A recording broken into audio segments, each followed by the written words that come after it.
La secrétaire d'État américaine Hillary Clinton projette de rendre visite à la Chine la semaine prochaine. Elle tiendra une réunion avec le ministre des Affaires étrangères Yang Jiechi. La discussion portera principalement sur les disputes territoriales de la Chine avec les pays voisins. Cette visite de la secrétaire d'État a lieu justement avant l'ouverture du 18e congrès national du Parti communiste. C'est pourquoi elle attire particulièrement l'attention de différents milieux. La secrétaire d'État américaine Hillary Clinton sera en Chine les 4 et 5 septembre prochains. Ce sera son deuxième voyage chinois en 2012.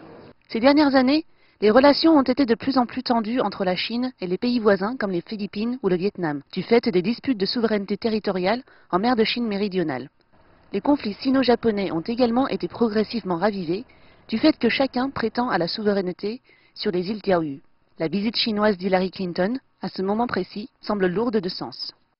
Dans ces disputes en mer de Chine méridionale, le Japon et les États-Unis avaient conclu des traités de défense communes. C'est pourquoi les tensions entre la Chine et les pays voisins reviennent, en réalité, à une tension entre la Chine et les États-Unis. Il ne faut pas que la Chine ait une attitude trop dure contre les pays de la mer de Chine méridionale tels que le Japon ou les Philippines. D'un autre côté, elle va peut-être également appliquer une pression avec diplomatie.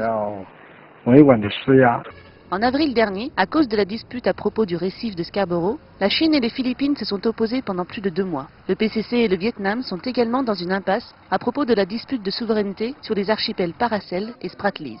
La porte-parole du secrétariat d'État américain, Victoria Nuland, a récemment déclaré, lors d'une conférence de presse, que les États-Unis ne souhaitaient pas voir la Chine employer les moyens armés ou des intimidations sur ses voisins pour résoudre le problème en mer de Chine méridionale. C'est pour cela que Hillary Clinton devait venir discuter avec la Chine en cette période cruciale du 18e congrès national. On peut penser que les États-Unis veulent probablement toujours résoudre des problèmes frontaliers de manière pacifique.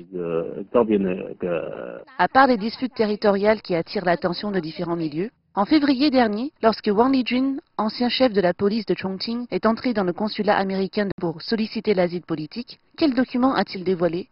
Les États-Unis peuvent-ils les diffuser au public? Si oui, quand? Toutes ces questions suscitent également l'attention internationale. Nouvelle NTD.